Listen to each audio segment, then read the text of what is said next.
নমস্কার বন্ধুরা, job tutorial academy চ্যানেলে সবাইকে স্বাগত। আজকে আমরা তোমাদের যে আপডেটটা দিতে চলেছি, তোমরা এই আপডেটটার জন্য দীর্ঘদিন ধরে কিন্তু অপেক্ষা করেছিলে। অবশেষে তোমাদের দীর্ঘ প্রতীক্ষার অবসান ঘটলো এবং আইসিডিএস এর নতুন বিজ্ঞপ্তি প্রকাশিত হলো। প্রিয় ক্যান্ডিডেট, তোমরা প্রত্যেকেই জানো আইসিডিএস নিয়োগ সংক্রান্ত দীর্ঘদিন ধরে কিন্তু হাইকোর্টে মামলা চলছিল। অবশেষে কিন্তু হাইকোর্ট রায় দিয়ে দিয়েছে। এবারে আবারও কিন্তু আইসিডিএস এর নতুন বিজ্ঞপ্তি প্রকাশিত হয়েছে, তবে এবারে নিয়োগ সংক্রান্ত কিছু কিন্তু আমূল পরিবর্তন আনা হয়েছে। হাইকোর্টের রায় অনুযায়ী যে নতুন বিজ্ঞপ্তিটা প্রকাশিত হয়েছে, সেই নতুন বিজ্ঞপ্তিতে কি নতুন রুলস আনা হয়েছে আইসিডিএস কর্মী নিয়োগের ক্ষেত্রে, কি পদ্ধতিতে এখানে সিলেকশন প্রসেস কমপ্লিট হবে, কিভাবেই বা তোমাদের এক্সাম নেওয়া হবে, কারা কারাই বা এখানে আবেদনটি করতে পারবে, এজ লিমিট থেকে শুরু করে এলিজিবিলিটি ক্রাইটেরিয়া, বয়স সীমা, বেতনই বা কী থাকছে এই 2025 সালে আইসিডিএস নিয়োগের বিজ্ঞপ্তিতে, এই সমস্ত কিছুই আমি কিন্তু আজকের এই ভিডিওর মাধ্যমে তোমাদের প্রত্যেকের সাথে সম্পূর্ণ ডিটেলসেই আলোচনা করব। প্রত্যেকে কিন্তু এই সমস্ত বিষয়গুলো সম্পূর্ণ ডিটেলস জেনে নেওয়ার জন্য আজকে সম্পূর্ণ ভিডিওটাই কিন্তু খুব মনোযোগ সহকারে দেখবে। আর যারা কিনা চ্যানেলে নতুন, তোমরা যদি চাও তোমাদের প্রত্যেকটা জেলার সরকারি এবং বেসরকারি চাকরির জব আপডেটগুলো নিজেদের ঘরে বসে প্রতিদিন সম্পূর্ণটাই বিনামূল্যে পেতে, তাহলে অবশ্যই কিন্তু মনে করি তোমাদেরই একাডেমি জব টিউটোরিয়াল একাডেমিকে একটি সাবস্ক্রাইব করে রাখবে। আর এই ভিডিওটা সবার মাঝে একটু শেয়ার করে দেবে। জানোই তো এখন পশ্চিমবঙ্গে চাকরি বাকরির অবস্থা কীরকম, তাই বলছি সবার মাঝে একটু ভিডিওটা শেয়ার করে দিও। আর আজকের ভিডিওটা যদি তোমাদের কাছে ইনফরমেটিভ মনে হয়, তাহলে অবশ্যই কিন্তু একটি লাইক দিয়ে যেও। সবার প্রথমে আমি তোমাদেরকেই দেখিয়ে দিচ্ছি, তোমরা দেখো যে হাইকোর্টের তরফ থেকে কিন্তু এই রায়দান হয়ে গেছে, আর আইসিডিএস নিয়োগ সংক্রান্ত কোনো বাধা নেই। তার জন্য কিন্তু আমাদের পশ্চিমবঙ্গ রাজ্য সরকার নতুন বিজ্ঞপ্তি প্রকাশিত করেছে। কাদের জন্য এই নিয়োগ বিজ্ঞপ্তি প্রকাশিত হয়েছে? আমাদের রাজ্যে যে সমস্ত মহিলারা আছে যাদের শিক্ষাগত যোগ্যতা অত্যন্ত কম, যেমন ক্লাস 8 অথবা মাধ্যমিক পাস, তারা হয়তো একটি সরকারি চাকরি খুঁজছে, তাদেরই জন্য কিন্তু এই বিজ্ঞপ্তিটা প্রকাশিত হয়েছে। তাদের এই বিজ্ঞপ্তিটা কিন্তু খুবই হেল্পফুল তাদের জন্য, তারা এখানে আবেদন করতে পারবে। এবং তোমাদের মধ্যে যাদের উচ্চতর শিক্ষাগত যোগ্যতা আছে, তারাও কিন্তু এখানে আবেদন করতে পারবে। অষ্টম শ্রেণী থেকে শুরু করে মাধ্যমিক, গ্র্যাজুয়েশন প্রত্যেকটা ক্যান্ডিডেট আবেদন করতে পারবে। আমাদের পশ্চিমবঙ্গ রাজ্য সরকারের তরফ থেকেই কিন্তু এই নতুন নিয়োগের বিজ্ঞপ্তিটা প্রকাশিত হয়েছে হাইকোর্টের রায়দান করবার পর। এখানে তোমরা দেখো অঙ্গনারী কর্মী এবং অঙ্গনারী সহায়িকা, এই দুই পদের জন্যই কিন্তু নিয়োগ করানো হচ্ছে।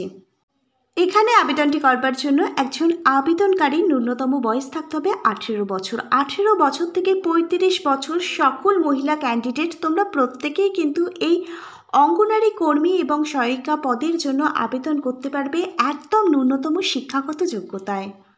এবার আমি তোমাদের বলে রাখি আইসিডিএস কি, তোমরা অনেকেই জানো, তাও আমি আরও আরেকবার বলছি।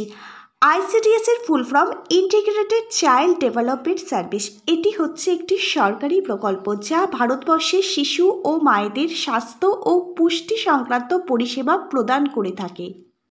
প্রিয় ক্যান্ডিডেট, তোমরা দেখো এখানে নিয়োগকারী সংস্থার নাম হচ্ছে integrated child development scheme ICDS. Paschimbanga রাজ্য সরকারের তরফ থেকে কিন্তু এই নিয়োগটি করানো হচ্ছে। সম্পূর্ণ নিয়োগের বিজ্ঞপ্তি যেটা আদালতের রায়দানের পরই কিন্তু প্রকাশিত হয়েছে। এখানে দু ধরনের পোস্টে নিয়োগ করানো হচ্ছে। একটি হচ্ছে অঙ্গনারী কর্মী, যাকে বলা হয় অঙ্গনারী ওয়ার্কার, এবং আরও আরেকটি পোস্টে নিয়োগ করানো হচ্ছে, তা হচ্ছে অঙ্গনারী সহায়িকা, যাকে বলা হয় অঙ্গনারী হেল্পার। আমাদের পশ্চিমবঙ্গের প্রত্যেকটা জেলা থেকে কিন্তু এই নিয়োগটি করানো হচ্ছে। আমাদের পশ্চিমবঙ্গের 23 জেলার সকল ক্যান্ডিডেট তোমরা প্রত্যেকেই এখানে আবেদন করতে পারবে। পশ্চিমবঙ্গের 23 জেলা মিলিয়েই রয়েছে সম পরিমাণে শূন্যপদ। এখানে অঙ্গনারী কর্মী এবং অঙ্গনারী হেল্পার মিলিয়ে প্রত্যেকটা জেলা মিলিয়ে মোট শূন্যপদ রয়েছে 1713টি। এবার আমি তোমাদের সাথে নিয়োগ পদ্ধতি নিয়ে আলোচনা করব। এখানে কিন্তু 50% সরাসরি ফ্রেশার্স ক্যান্ডিডেটদের নিয়োগ করানো হবে, মানে যাদের কোনো অভিজ্ঞতা নেই। আর বাকি যে 50% সেটা রয়েছে পদোন্নতি। এই পদোন্নতি ব্যাপারটা একটু আমি তোমাদের বুঝিয়ে দিচ্ছি। তোমরা যারা অঙ্গনারী সহায়িকা পদে চাকরি করছো, তোমাদের কিন্তু অঙ্গনারী কর্মী পদে পরীক্ষা দেওয়ার সুযোগ রয়েছে। মানে যাদের এক্সপিরিয়েন্স রয়েছে অঙ্গনারী সহায়িকা পদে, তারাই কিন্তু এই পদোন্নতির সুযোগ পাচ্ছ। তোমরা যদি এক্সাম দিয়ে কোয়ালিফাই করো তাহলে তোমরা অঙ্গনারী হেল্পার থেকে অঙ্গনারী ওয়ার্কার হতে পারবে। আরও আরেকবার বলছি, আদালতের কিন্তু রায়দান হয়ে গেছে, নিয়োগ সংক্রান্ত আর কোনো বাধা নেই।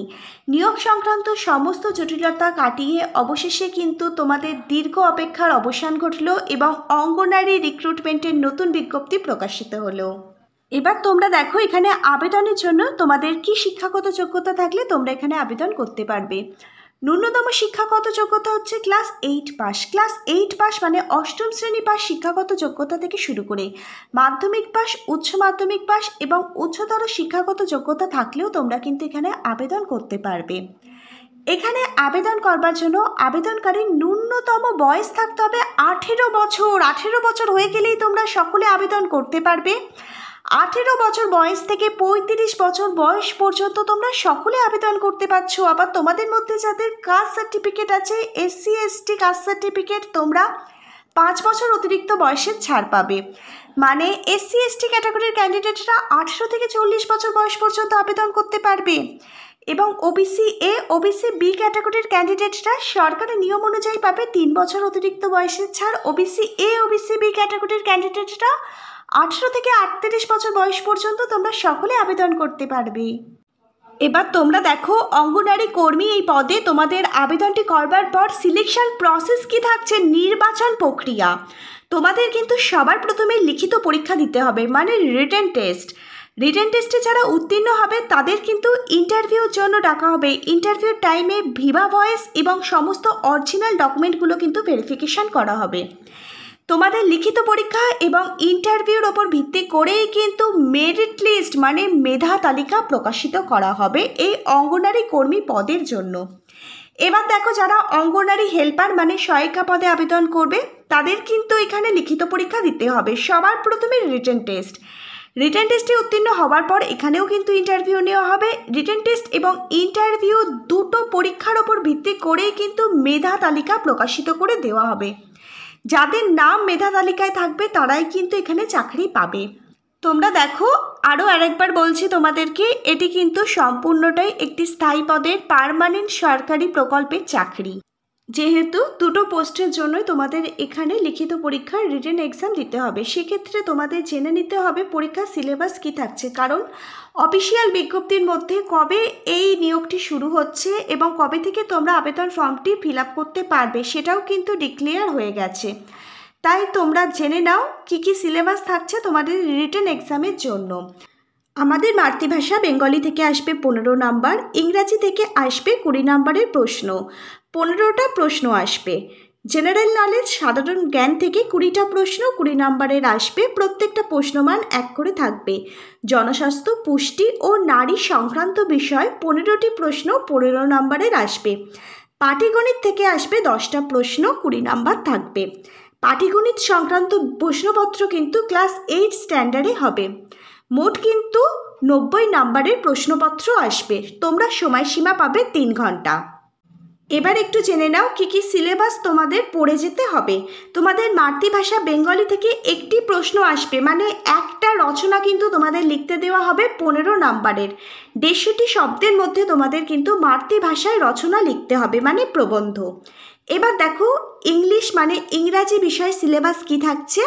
তোমাদের অ্যাপ্রোপ্রিয়েট আর্টিকেলস, প্রিপোজিশন, এছাড়া তোমাদের ফ্রেজাল ভার্ব, সিনোনিমস, অ্যান্টোনিমস এই সমস্ত টপিক থেকে কিন্তু প্রশ্নপত্র আসবে। প্রত্যেক প্রশ্নের মান 1 করে থাকবে, 10 নম্বরের প্রশ্নপত্র আসবে।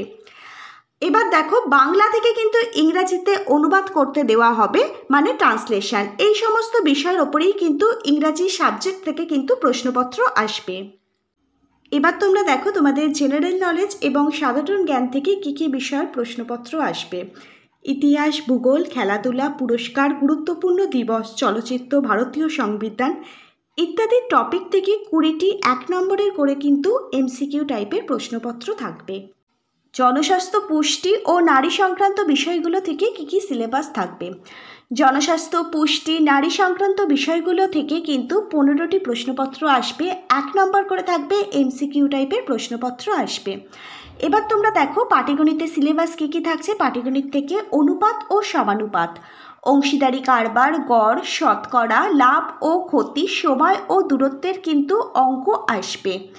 10টি প্রশ্ন আসবে, 2 নম্বর করে থাকবে, মোট 20 নম্বরের প্রশ্নপত্র আসবে।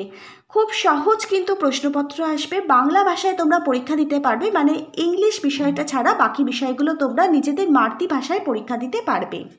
অষ্টম শ্রেণী মানে ক্লাস 8 এবং মাধ্যমিক স্ট্যান্ডার্ডের কিন্তু প্রশ্নপত্র আসবে। আমি তোমাদের জন্য কিছু গুরুত্বপূর্ণ বই ট্যাগ করে দিলাম।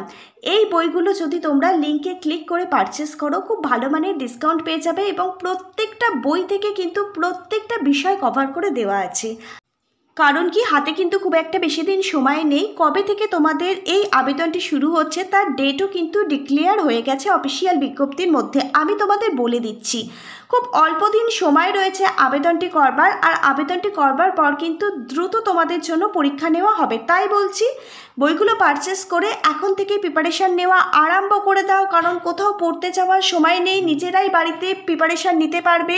সম্পূর্ণ বাংলা ভাষায় তোমাদের পরীক্ষা থাকছে, তোমরা এখন থেকে পরীক্ষার প্রস্তুতি আরম্ভ করে দাও। এই বইগুলো যদি তোমরা খুব ভালোভাবে কভার করতে পারো তাহলে কিন্তু এই এক্সামটা তোমরা পাশ করে যেতে পারবে। এবার তোমরা দেখো, অঙ্গনারী ওয়ার্কার এই পদের জন্য প্রত্যেক মাসে স্যালারি থাকছে 9,000 টাকা, আর অঙ্গনারী হেল্পার মানে সহায়িকা পদের জন্য বেতন থাকছে প্রত্যেক মাসে 7,000 টাকা। এটা কিন্তু সম্পূর্ণটাই একটি স্থায়ী পদের পার্মানেন্ট সরকারি চাকরি, পরবর্তীকালে কিন্তু বেতন বাড়িয়ে দেওয়া হবে। এবারে যে আবেদনটি, এটা কিন্তু তোমাদের অফলাইনে নয়, অনলাইনে কিন্তু আবেদনটি তোমাদের সাবমিট করতে হবে। তার জন্য যে অফিসিয়াল ওয়েবসাইট ভিজিট করতে হবে, অফিসিয়াল ওয়েবসাইটটা অনস্ক্রিনে দেখতে পাচ্ছ। ওয়েবসাইটটি হচ্ছে https://wbicds.in।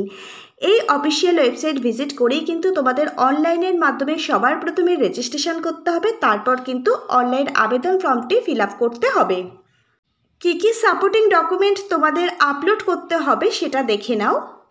সবার প্রথমে আবাসিক শংসাপত্র মানে রেসিডেন্সিয়াল সার্টিফিকেট, তারপর দেখো তোমাদের ভোটার আইডি কার্ড বা আধার কার্ড, তারপর দেখো এসসি বা এসটি কাস্ট সার্টিফিকেট যদি তোমার থেকে থাকে, শারীরিক প্রতিবন্ধী সার্টিফিকেট যদি তোমার থেকে থাকে, পাসপোর্ট সাইজের ফটো তোমাকে কিন্তু স্ক্যান করে আপলোড করতে হবে।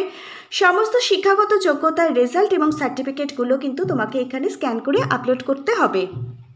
এবার দেখো, যেটা খুবই গুরুত্বপূর্ণ পয়েন্ট, যেটার জন্য এতক্ষণ তোমরা ওয়েট করেছিলে, এখানে 2টো পোস্টে নিয়োগ করানো হচ্ছে, অঙ্গনারী হেল্পার এবং অঙ্গনারী ওয়ার্কার। তার জন্য কিন্তু অফিসিয়াল বিজ্ঞপ্তিটা প্রকাশিত হয়ে গেছে 21শে আগস্ট 2025।